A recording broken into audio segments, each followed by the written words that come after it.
Lord, ang dalangin ko po yung mensaheng ito ay maging timeless. Allow us to be an open vessel, O God, to receive your word. That even those who will be rewatching this 5 years from now will find this message, O God, relevant in their lives. So I pray that you will divide this message into millions of different ways so that each and every one of us will benefit from it. We love you, Jesus. In Jesus' name we pray. Amen. Inhale tayo. Inhale. And then exhale. Yung exhale natin dahan-dahan. Inhale. Exhale. Let us settle down. Let us read Mark chapter 8 verses 22 to 25. They came to Bethsaida, and some people brought a blind man and begged Jesus to touch him. He took the blind man by the hand and led him outside the village, where he had spit on man's eyes and put his hands on him. And Jesus asked, "Do you see anything?" By the way, in case you missed, pagkatapos duraan yung kanyang mata, ang sabi ni Jesus, "Do you see anything?" And he looked up, verse 24, and said, "I see people, but they look like trees walking around." Once more, Jesus put his hands on a man's eye, and his eyes were opened, and his sight was restored, and he saw everything clearly. Pinamagatan ko po ang mensaheng itong, not yet is not late. Sabi mo sa katabi mo, not yet is not late. Ang ganda nung kinanta natin kanina, mga kapatid, that we should trust the Lord for He is trustworthy and He is faithful. Paulit-ulit na ho nating isinisigaw ang faithfulness ng ating Panginoon. Pero in case na miss po ninyo, kailangan nating matutunang magtiwala sa Panginoon sapagkat ang pagtitiwala sa Panginoon ay importanteng key para sa ating spiritual development. Bakit ko sinabing kailangan nating matutong magtiwala sa timing ng Diyos, sa faithfulness ng Diyos, at sa provision ng Diyos? Kasi hindi nyo po mamamadali ang Diyos. You cannot make God hurry. Kahit natapos ka na po ng amen sa iyong panalangin, hindi porket nagmamadali ka, nagmamadali ang Panginoon. You cannot make God arrive when you want Him to arrive. You cannot rush the blessing quicker than it ought to be. But one thing is for sure, God is always on time. Sabi mo nga sa katabi mo, God is always on time. Sa panahon ng moderno, na mga teknolohiyang meron tayo, sa mga cellphone, iPad, o intermediate pad, iPad, yung iba sa inyo, mga alas 6 pa magigets yung joke ko. Sa panahon ng iPad, ng iPhone na puro I at puro self, sa panahon ng modern technology and digital society, parang tinatanggal ng modernong teknolohiya yung salitang mag-antay sa ating vocabulary. Sapagkat parang lahat na lang pwede nating madaliin lalo kapag may pera ka. Napansin nyo ba minsan yung pagdami ng pera mo, tinatanggal yung patience sa puso mo? Kasi kapag may pera ka, kaya mong i-accelerate ang lahat ng bagay. Kaya minsan, kahit Kristiyano na tayo na dapat marunong tayong mag-antay at magtiwala sa Panginoon, parang tinatanggal nung ating pera, ng ating achievement, nung ating experiences, yung salitang mag-antay sa ating vocabulary. Hindi naman ako hypocrite. Ako mismo na nagsasalita sa harapan po ninyo, hindi rin po ganun ka-patient katulad ng inaasahan ninyo. Kanina nga lang, bago pumasok dito, yung iba sa inyo, impatient na, gustong-gusto nyo nang pumasok. Sabi mo sa katabi mo, parang papunta na si pastor sa'yo. Lahat po tayo, mga kapatid, we don't want to wait. We hate to wait. Kapag natatraffic tayo, kapag pumipila tayo sa cashier sa grocery, kapag tayo ay pumipila sa doctor's appointment, umuugong ako dito anak, pasuyo. Kapag tayo ay nakikinig ng Word of God, gusto nating madaliin ang lahat ng bagay.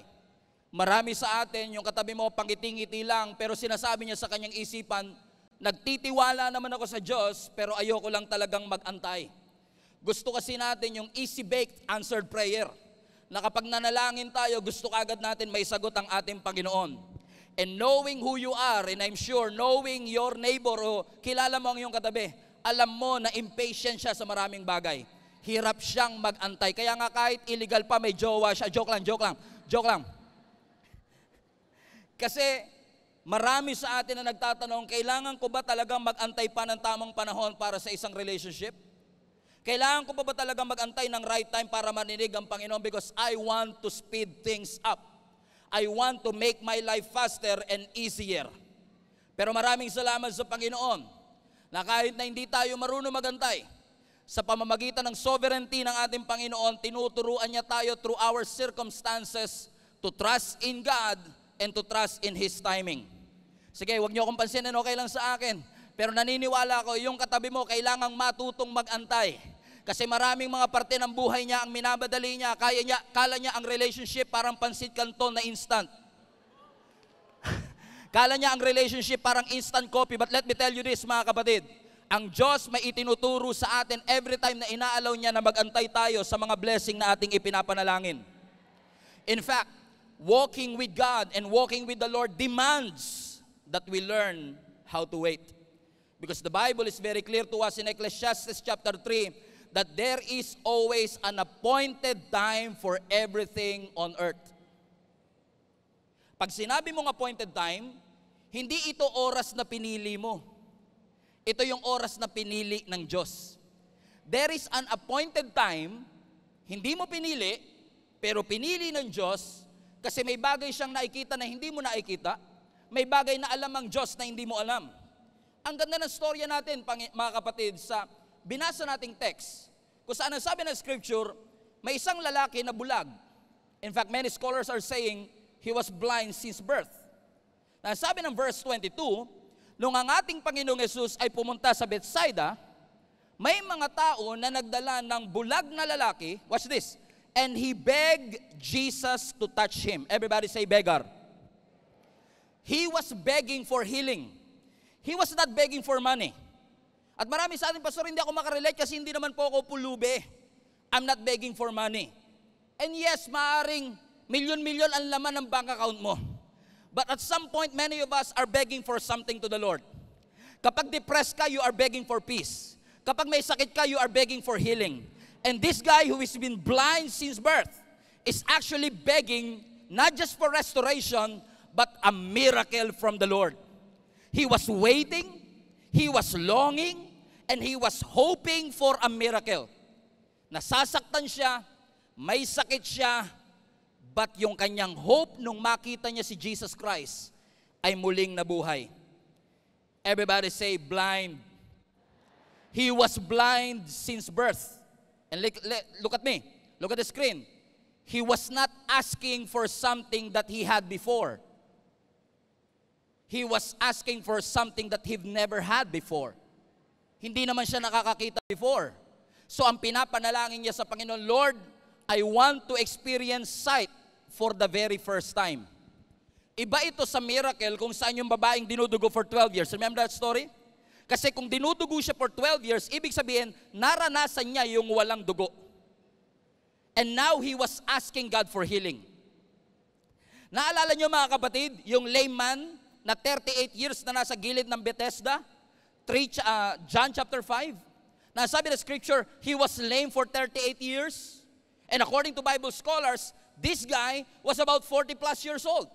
So kung 40 plus years old na siya, 38 years siyang crippled, ibig sabihin naranasan niyang lumakad sa kanyang buhay.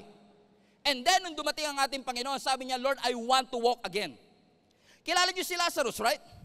Si Lazarus, nung namatay siya, kaya nga siya namatay kasi buhay siya before. Duh. At nung namatay si Lazarus, 4 days after his death, ang sabi ng scripture, binuhay siya ng Panginoon. Yung babaeng dinudugo for 12 years, binalik ang kanyang health. Yung lalaking lame, binalik ang kanyang paglakad. Si Lazarus, binalik ang kanyang buhay. Pero itong bulag na to, walang maibabalik sa kanya kasi never niya pang naranasan ang makakita sa kanyang buhay. Am I making sense, mga kapatid? But let me tell you this, kahit never pa siyang nakakita, and he is asking God to give him something that he've never had, let me give you a wonderful news. God is able to give you something that you never had before. He is not just a God of restoration. He is not just a God of healing. He is a God of something new. Hindi lang nire-renovate ng Lord ang nakaraan mo.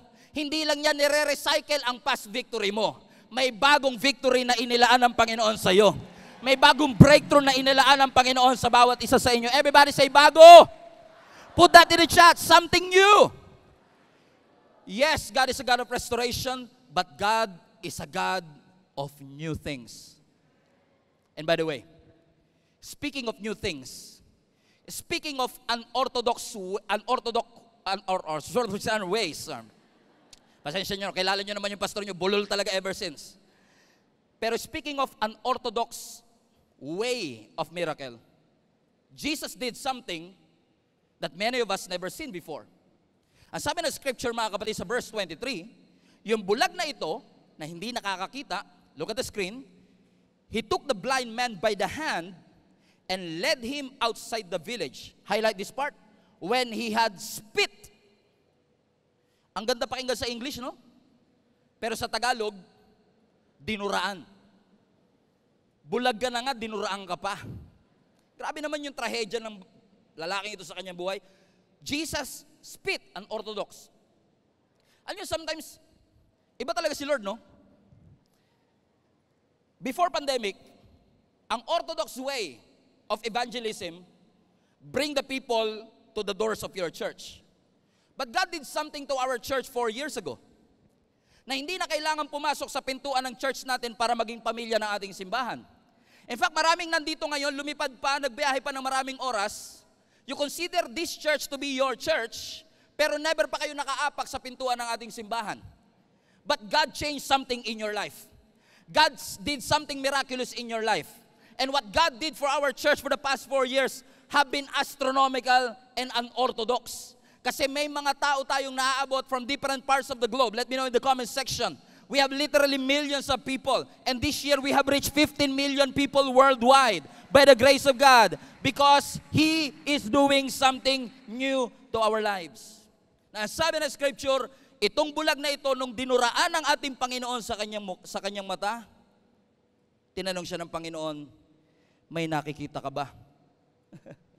Sino sa inyo naniniwala, mga kapatid, hindi na kailangan ni Lord ng props para makagawa ng isang milagro? Kasi ginawa niya na nga kay Bartimaeus before.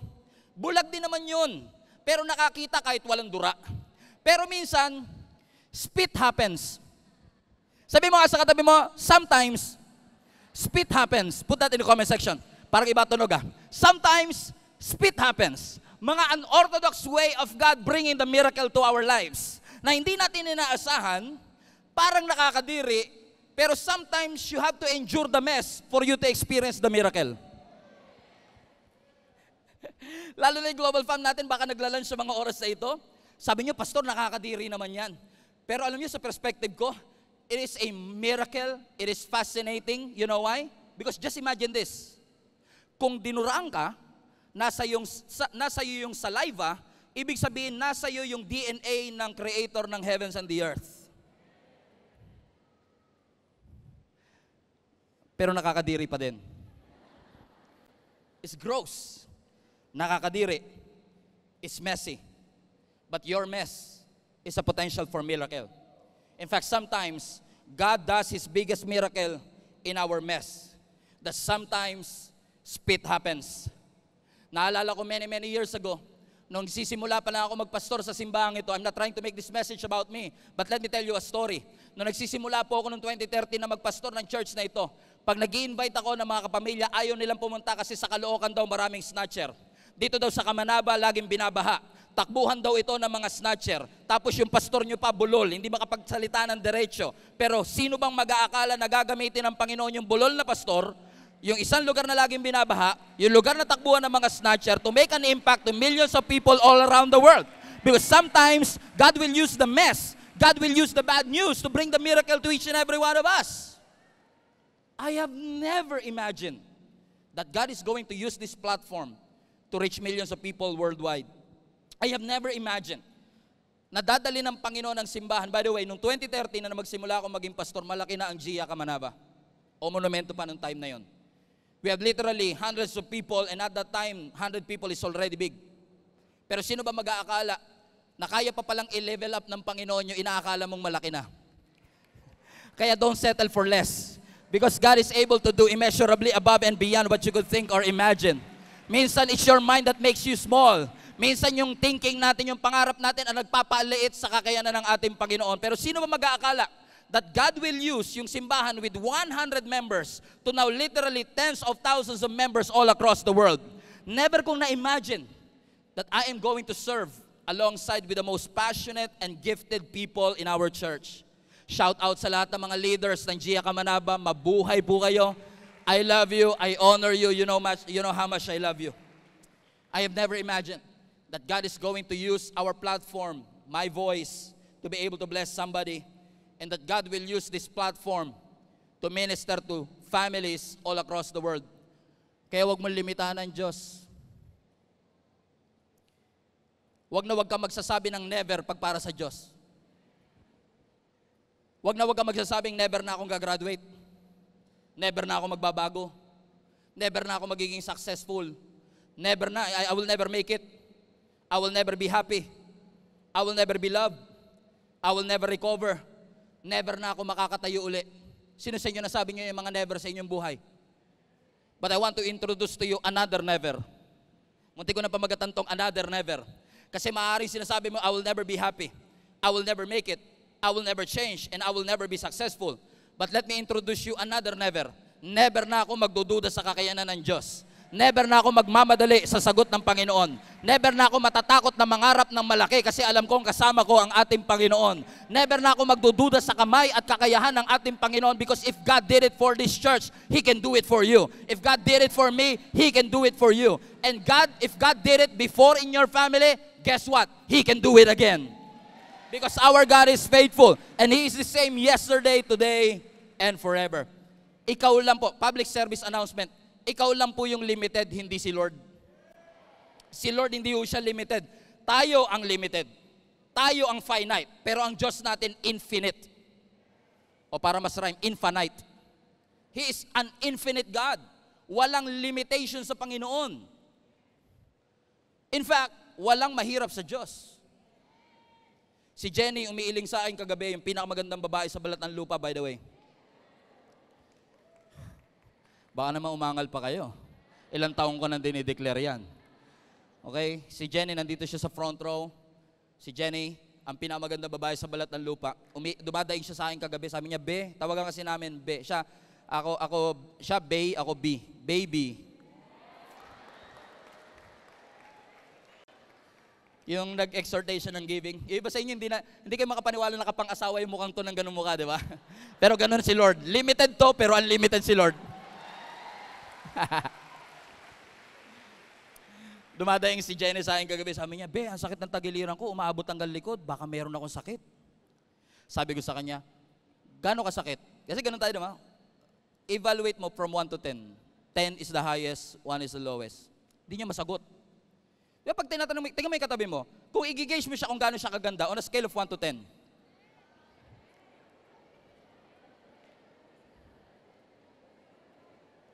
Negative, bro? Wag naman negative. Grabe ka naman. Sobra ka naman. Grabe, negative. Nasa church tayo. Bawal nga magsinungaling, pastor, kasi nasa church eh. Di ba tayo, nire-range natin, 7. May degree of difficulty. May degree ng sakit. Pero alam niyo sa Diyos, walang degree ng difficulty. Hindi sasabihin ng Lord, yung prayer mo medyo mahirap ha. Pwede mabigyan mo ko ng 1 month para ma-process ko yan, mapatawag ko mga 7 anghel para matulungan tayo. Sa Panginoon, walang degree of difficulty. When God says it is done, consider it done. When God says it is accomplished, consider it done. Kasi sa Panginoon, walang level of difficulty. Hindi niya sasabihin sa iyo, alam mo yung prayer mo, palaki ng palaki habang tumatagal ha. Dati pinagpe-pray mo lang, makakain kayo ng tanghalian, ngayon pinagpe-pray mo na bagong kotse. Tapos pinagpe-pray mo na ngayon yung swimming pool sa backyard ninyo, sana all. Ang Diyos walang degree of difficulty. Huwag kayong matakot na humingi sa Panginoon. Huwag kayong matakot na mangarap para sa Diyos.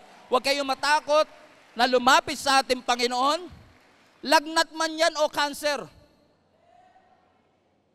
Nothing is too difficult for thee. Ang sabi ng Panginoon, I am God and I change not.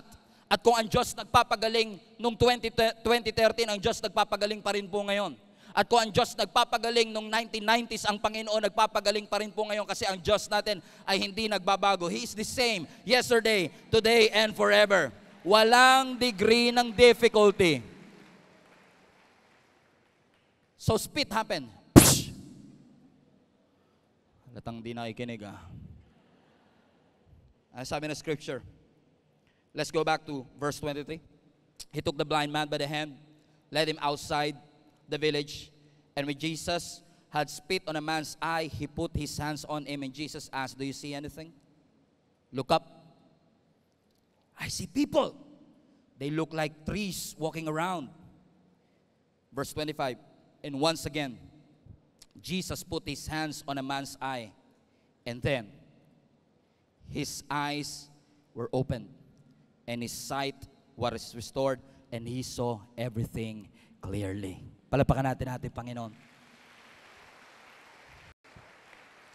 You know, sometimes spit happens, but let me tell you this. Kapag hinawakan ng Diyos ang anumang circumstance ng iyong buhay, alam ko nagre-recover ka pa lang sa bagyo, alam ko nagre-recover ka pa lang sa loss, alam ko nagre-recover ka pa lang sa pagkabaon mo sa malaking utang, alam ko nagre-recover pa lang kayo sa matinding pinagdaanan ninyong pamilya, but let me tell you this, when spit happens, you will realize that nothing shall be impossible with the Lord. Sometimes you have to endure those pain, but even when you go through the fire, ang pangako ng Panginoon, you will not be burned. That even when you go through the waters, you will not be drowned. That even when you go through things, He will never leave you and never forsake you. Because God is able, and guess what? God is willing. But even if He doesn't do it for us, naniniwala tayo na ang Diyos natin is not just a God of miracle. Ang miracle, hindi lang gumaling ka. Yung hindi ka nakakasakit, miracle din yun ng ating Panginoon that He sustained you through and through. And He is able to do immeasurably above and beyond what you could think or imagine. Unorthodox. Everybody say unorthodox. Kakaiba ang pamamaraan ng ating Panginoon. And speaking of pamamaraan, I remember the story of the first miracle of Jesus Christ turning water into wine. Sabi ng scripture, si Jesus kasama ang kanyang mga disciple ay inimbitahan sa isang kasal, which happens to be apparently the first miracle of Jesus Christ. Let's follow the story in John chapter 2 verse 1. Ang sabi dito, on the third day, everybody say third day, bear that in mind, a wedding took place at Cana in Galilee, and Jesus' mother was there. Verse 2, Jesus and His disciples had also been invited to the wedding. Watch this, verse 3. But when the wine was gone, Jesus' mother said to Jesus, Anak, they have no more wine. Verse 4, Jesus to His mother, Woman, sino sa inyo kaya nyo sabihin nyo sa nanay ninyo na hindi kayo mababatukan? Sabi ni Jesus, Woman, why do you involve me? Jesus replied, highlight this part, my hour has not yet come. Hindi pa dumarating ang tamang oras. Jesus is and will always be the Son of God. Pero alam ng Diyos kung kailan siya lulugar. Think about this. Jesus at the wedding. Napansin niyo ba yung on the third day? Now usually ang mga weddings sa Jewish, usually 7 days. And for many years, I thought na yung sinabing third day is actually the third day of the wedding. But I found out in some digging na pag sinabi pala ng scripture nung John chapter 2 na at the third day, hindi yung third day ng wedding. Watch this. Third day, after tawagin ni Jesus yung kanyang mga disciples. So ibig sabihin, bago pa lang yung kanilang team, ang unang-unang pinuntahan ni Jesus, wedding. Now think about this. Hindi naman Bible scholar yung mga disciple ni Jesus Christ. Hindi naman yan magagaling sa theology. Kailangan niya ng training, right? Kailangan nila ng konting pag-aaral. Kailangan nila ng konting kaalaman mula sa Panginoon. And think about this. On the third day ng discipleship journey ninyo, sabi ni Jesus, inimbitahan ako sa kasal, sama kayo? Jesus and His disciples were at the wedding, knowing that Jesus' ministry is only 3.5 years. Hindi ba busy ang ating Panginoon? Lord, yung mga disciple mo, hindi yun mga Bible scholars. And apparently, kaya pala nandun si Jesus at ang kanyang mga disciple, they were invited. Everybody say invited.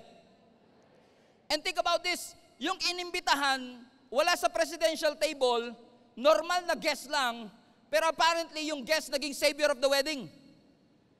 Kasi God did something that other people cannot do. He turned water into wine. And let me tell you this, mga kapatid, masusurpresa ka kung saan magpapakita ang Diyos basta imbitahan mo ang Diyos. The moment that you invite Jesus into your life, into your family, into your career, you will be surprised. na kapag inimbitahan mo ang Panginoon, He will show up. He is omniscient after all. Alam niya ang lahat ng bagay. And I know what you're asking in your mind. Kung talagang omniscient ang ating Panginoon, Pastor, bakit naubusan ng wine? Di ba kung talagang omniscient ang Diyos, di dapat may dala na kagad siyang wine nung papunta pa lang siya kasi alam niyang mauubusan.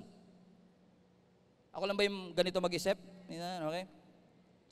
At kung talagang omniscient ang ating Panginoon, bakit pa inantay ng ating Diyos na maubos yung wine bago siya kumilos? Kasi kung itutuloy natin ang story, mga kapatid, ang sabi ng verse 5, balikan natin verse 5. Let's read this. His mother said to his servant, do whatever he tells you. Verse 6. Nearby stood 6 stones of water jars, the kind of used for Jews for ceremonial washing, and each holding from 20 to 30 gallons times 6. Kayo na lang bahala. Verse 7. And Jesus said to the servants, fill the jars with water. So they filled this to the brim. Unorthodox again. Kung talagang gusto ni Lord na magkaroon ng wine, at least man lang sana, yung pinalagay ni Lord, hindi tubig, kundi grapes. Kasi yun yung pinakamalapit sa wine. Pero nung naubusan sila ng wine, yung kanyang nanay lumapit sa kanya. Ang sabi niya, anak, wala silang wine. Ang sabi ni Jesus, woman, my hour has not yet come. Alam ni Jesus na ubos na yung wine. Pero ang sabi ni Jesus, not yet. Parang wala na akong kausap ha. Kasi kung talagang omniscient si Lord, hindi niya na dapat inayaang maubos, di ba? Ba't kaya minsan nahayaan pa ng Lord masaid bago siya kumilos? Yung earthly wine was gone, tapos tsaka pala magsisimula. Alam mo, may tinuturo Panginoon talaga sa atin eh.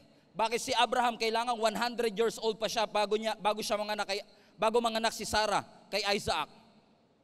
Bakit si Moses nag-antay pa ng 40 years in the wilderness bago nila mapasok ang promised land?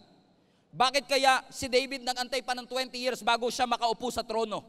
Bakit kaya ang ating Panginoon nag-antay pa ng 30 years bago siya magsimula ng kanyang ministry? Bakit minsan inaalaw ng Panginoon na ubus na bago siya mag-supply sa atin? Lord, pwede ba tulungan niyo po kami? Habang hindi pa po maintaining balance yung aming bank account, mag-supply ka na po. Pero minsan nahayaan ng Panginoon kahit yung maintaining balance, ma-withdraw mo. Bago mag-supply ang ating Panginoon. Pero alam niyo, tinuturo ng Panginoon sa atin, hindi porket ubus na, tapos na.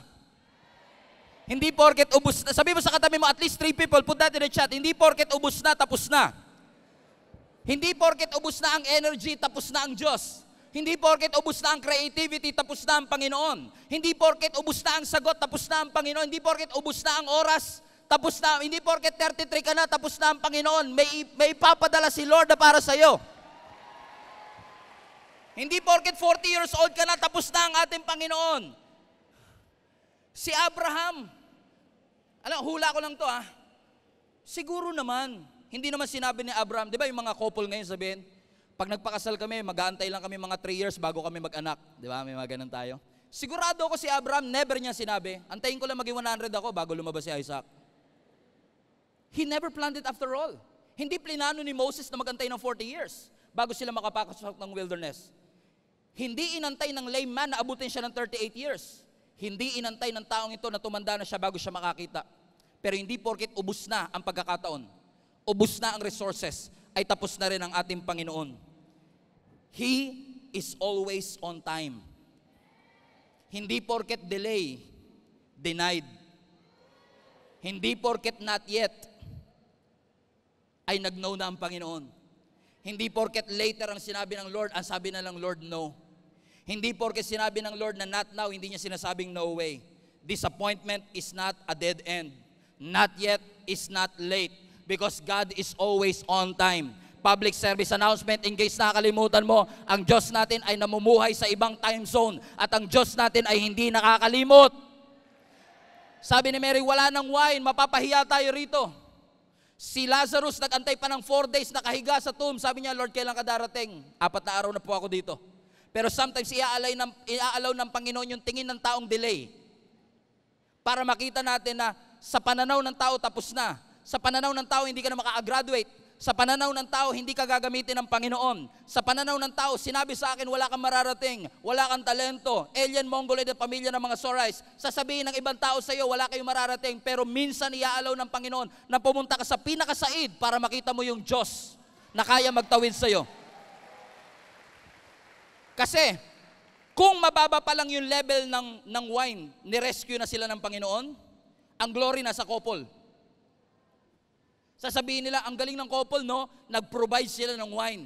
Pero minsan iaalaw ng Panginoon na masaid mo na para malaman mo at maisip mo. Hindi galing mo ang nagdala sa iyo dyan. Hindi edukasyon mo ang nagdala sa iyo dyan. Hindi sarili mong galing. Hindi sarili mong talent ang nagdala sa iyo dyan. And I've been asked many times, Pastor, paano ka naging pastor? Ang lagi ko lang po sinasabi sa akin sarili, alam nyo, every time na nagsisink in sa akin, how big our church is right now, it humbles me. Alam niyo kung bakit? I don't know what to do. And every time you don't know what to do, you will always look to Jesus, the author and the finisher of your faith. Because hindi porkit nagpapanik ang Diyos, at hindi porkit hindi mo alam, hindi alam ng Panginoon. Duh. Everybody say, God is always on time. And I know what you're thinking. Marami sa inyo nagsasabi, Pastor, bakit ganun? Kung kailangan ko ang Panginoon, ba't hindi siya kagad tumugon? Di ba si Martha, ganoon din ang kanya sinasabi? Lord, kung nandito ka lang, nung may sakit pa lang si Lazarus na kapatid ko, hindi siya dapat namatay. Lord, kung nirescue mo lang sana kami, hindi sana ako nag-quit. Pero bakit kung kailan malapit na ako mag-quit? Bakit kailangan kung pakiramdam ko that I don't have what it takes, tsaka ka po darating sa aking buhay? You know, one thing I've realized in 24 years of ministry, kapag late sa pananaw natin, ibig sabihin, test ng Lord. If it's late, it's a test. Put that in the chat. Kapag late sa pananaw natin, ibig sabihin, tinetesting tayo ng Panginoon. Bakit? Waiting on God is not a wasted time. While we wait, God wants us to be purposeful. Because you know what? What makes our faith anti-fragile is not our ability to wait, but it's our attitude while we wait. What is your attitude while you are waiting for that miracle? And can I just say this to you? Nung 4 years at 5 years ng church, nandito si Lan at si Jenny. Sayang wala si JM, pero kung nandito siya, he will say the same thing. Nung nagpipray kami sa Panginoon 4 years ago, 5 years ago, this is already what we've been praying for. Sinasabi namin sa sarili namin, na Lord, maraming salamat for the effort and the sacrifice and the dedication of the leaders of our church. Pero bakit parang walang breakthrough? Bakit hinahayaan mo, Panginoon, na mahirapan kami? Na parang pakiramdam ko, walang epekto ang lahat ng aming ginagawa. Alam mo, sabi lang ng Panginoon, ngayon, na-realize ko, hindi porke sinabi ng Lord 5 years ago na not yet, ay hindi ibig sabihin hindi natutugon ng Panginoon. And right now, I want to thank the Lord na hindi niya binigay sa akin yung blessing o yung ganitong responsibility 5 years before. Kasi kung binigay ng Panginoon 5 years before ito, nung dumadaan ako sa depression, I will never make it. But I want to thank the Lord for all the great things that He has done. Inalaw niya na dumaan ka sa depression, inalaw ng Panginoon na dumaan ako sa hirap, inalaw ng Panginoon na matuto kami, inalaw ng Panginoon na makita namin ang mga bagay na hindi namin makita para ipakita ng Panginoon ang kaya niyang gawin kapag marunong kang mag-antay at magtiwala sa ating Panginoon. Sabi nga po sa Bisaya, salig sa Ginoo sa tibuok mong kasing-kasing. Ibig sabihin, trust the Lord with all your heart and lean not on your own understanding. Padayon gyud. Sabi mo sa katabi mo, magtuloy ka kapatid. Kasi kapag may purpose ka, hindi nakakapagod. Kapag may purpose ka, infinite ang stamina mo. Unfortunately kasi for many of us, ang gusto lang natin sa buhay sumaya. Nakalimutan natin maging purposeful. Anyo mga kapatid, kung ang gusto lang ng Panginoon lagi by the way, if you are looking for a comfortable church, this is not the church for you. Because our leaders will keep on pushing you forward to do what God has called us to do. To go to bear fruit and to have our fruits remain. Para punuin ang langit para sa kanyang kalwalatian. And it is fulfilling to be able to be used by God sa journey na ito kasama ang ating Panginoon. Pero hindi lahat ng journey natin, hindi lahat ng parte ng buhay natin masaya. Kung ang habol lang natin kasiyahan, hindi natin kailangan ng Diyos. Clown lang pwede na. Pero minsan iaalaw ng Panginoon ng kalungkutan ang paggawala. Kasi sa totoo lang, marami sa atin nakangiti pero empty. Malaki ang bahay pero may kulang. komportable ang buhay pero parang may mali. Pero kapag ikaw ay purposeful sa gustong ipagawa ng Panginoon sa iyo, infinite ang iyong stamina. Ang sabi ng Habakkuk chapter 1 verse 2, Prophet Habakkuk prayed to the Lord, Lord, how long? I don't know who is this for. Baka mamaya, yung katabi nyo, hindi naman nag-aantay sa Panginoon, but time will come na itetest ng Panginoon ang endurance mo at ang patience mo at ang faith mo sa ating Panginoon. At maaaring ma-pray mo rin ang pray ni Prophet Habakkuk. Kilala nyo ba si Habakkuk?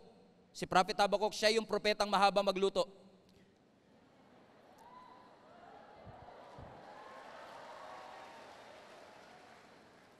Sana mag-guess nyo na yan sa December 2024. Ang sabi ni Prophet Habakkuk, habang nagluluto siya, joke. Sabi niya, how long, Lord? Yung iba ngayon lalagets. Sabi ko sa inyo, yung joke ko, pang matalino talaga, minsan late mo na magigets. At least it's not too late. Yung katabi mo, ano yun? Hanggang ngayon, di ba? Huwag ko sabihin, ayaw mo yung mag-gets niya. Para mamaya, habang kumakain siya ng dinner, yun pala yun, tsaka siya tatawa, gano'n. Prophet Habakkuk has burden for his people. In-announce niya yung coming judgment for his nation. Nakita niya sa vision niya yung violence, nakita niya sa vision niya yung injustice. Kaya sinasabi niya sa Panginoon, Lord, gaano katagal? Hindi ko na po masikmura yung hirap na pinagdadaanan ng aking mga kababayan. And I can sense the desperation in his statements. And despite the prayers that he made, listen to me, despite the prayers that he made, may violence, may injustice, meron pa ring unrighteousness, wrongdoings are everywhere. Parang naubos na at napatid na ang litid ni Habakkuk. Kakapanalangin sa Panginoon, parang hindi tumutugon ng Lord. And I believe this is the same story for some of us, na sinasabi mo sa Panginoon, Lord, please do something. Lord, please act like God. Tuloy natin yung verse 2. How long, Lord, must I call for help, but you do not listen? Sino sa inyo nakakaramdam na parang ang Panginoon hindi nakikinig sa atin? Na parang He is taking longer than He should. Ang sinasabi ni Prophet Habakkuk, matagal ako nagsasalita, matagal ako nananalangin, pero parang hindi ako naririnig ng Panginoon. And mind you, hindi nananalangin ng selfish prayer si Habakkuk. Hindi siya nagpe-pray na maging famous siya. Hindi siya nagpe-pray na maging influencer siya. Hindi siya nagpe-pray na maging successful siya. Hindi siya nagpe-pray na magkaroon siya ng malaking bahay o magkaroon ng mamahaling sasakyan. Ang pinagpe-pray niya yung kapakanan ng kanyang mga kababayan. And that is an unselfish prayer. And yet, hindi tumutugon ang ating Panginoon. Sinasabi natin, prayer changes everything. Pero pag sinabi mo yan kay Prophet Habakkuk, parang prayer changes nothing. Bakit parang yung prayer ko hindi sinasagot ng ating Panginoon? And then, in the midst of his doubt and complaining, God answered him. And I believe this is an answer of the Lord for you. Ang sabi ng verse 5, the Lord replied, GSMNB Global Family, watch this. Look around at the nations. Look and be amazed. For I am doing something in your own day. Something you would not believe even if someone told you about it. So hindi porket wala ka nakikita, walang ginagawa ang Diyos. In fact, ang sabi ng scripture, prepare ng Panginoon yung isang bagay na kapag nangyari sa iyo at kuwenento mo, hindi sila maniniwala.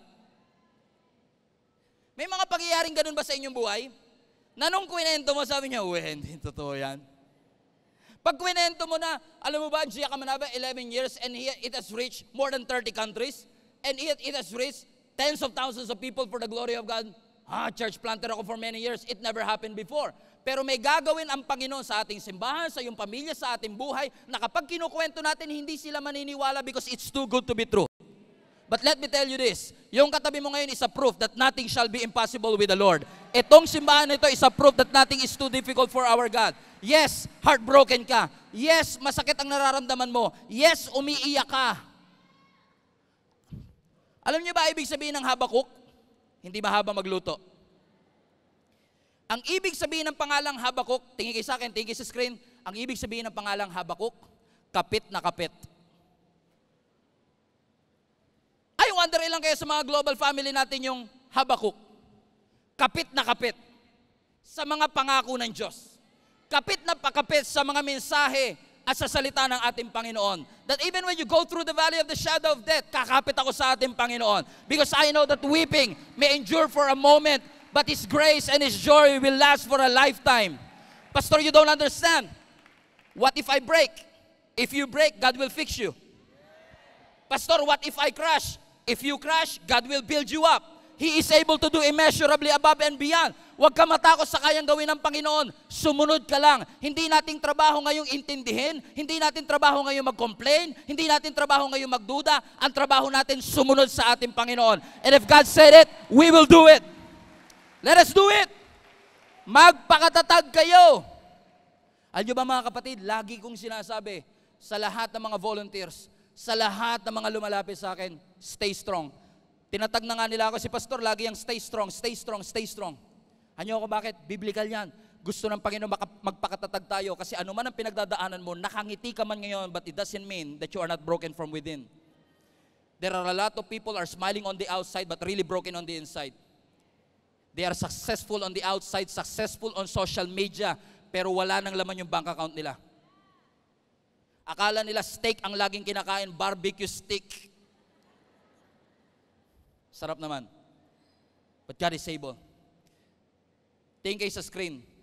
And every word of it, namnamin ninyo. Hebrews chapter 10 verse 23. Tagalog para si Bir. Magpakatatag tayo sa ating pag-asa at huwag mag-alinlangan pa sapagkat tapat ang nangako sa atin. Sino yung nangako sa'yo?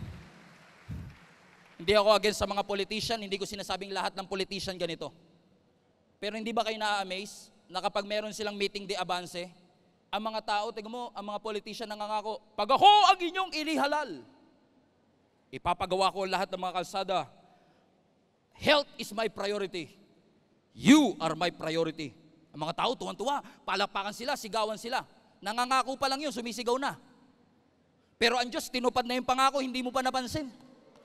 Tinupad na ng Panginoon. Walang guarantee na gagawin nila yung kanilang mga ipinangako, pero ang Diyos may guarantee na kapag ipinangako ng Panginoon sa iyo.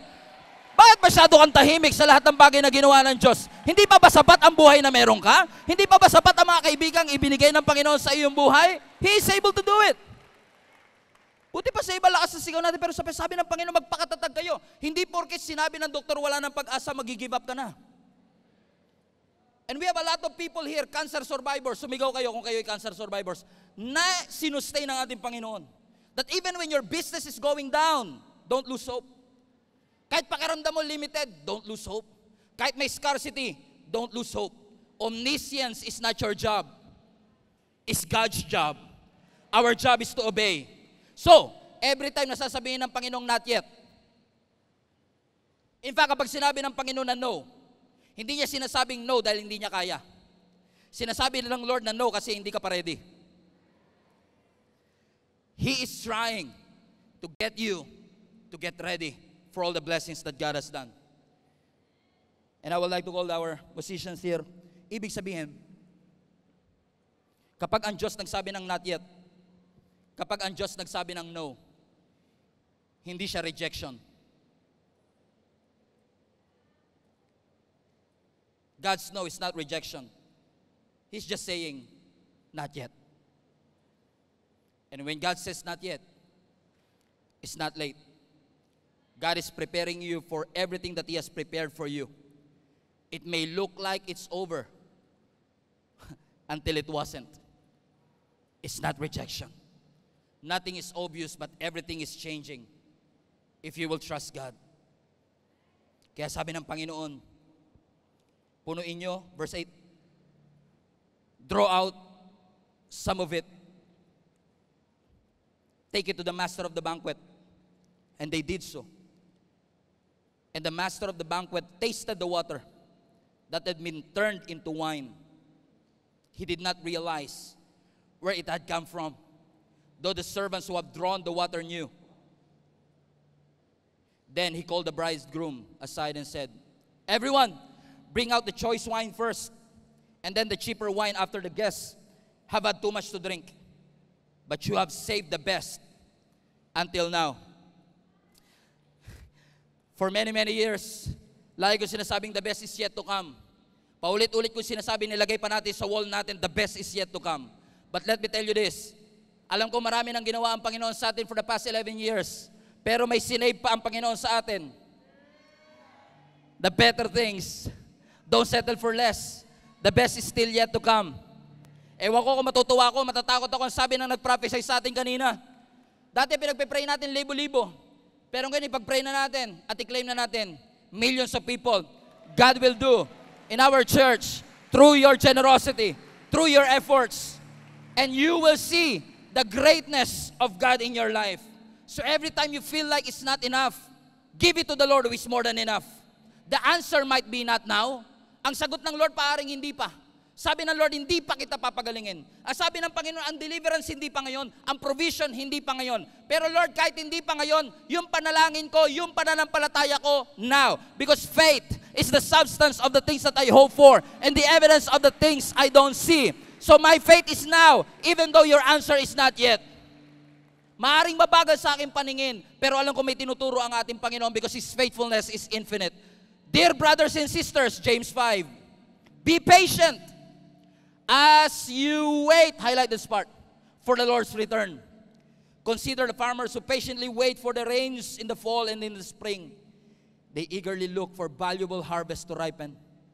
As you wait, not yet, it's not late. As you wait, be expectant.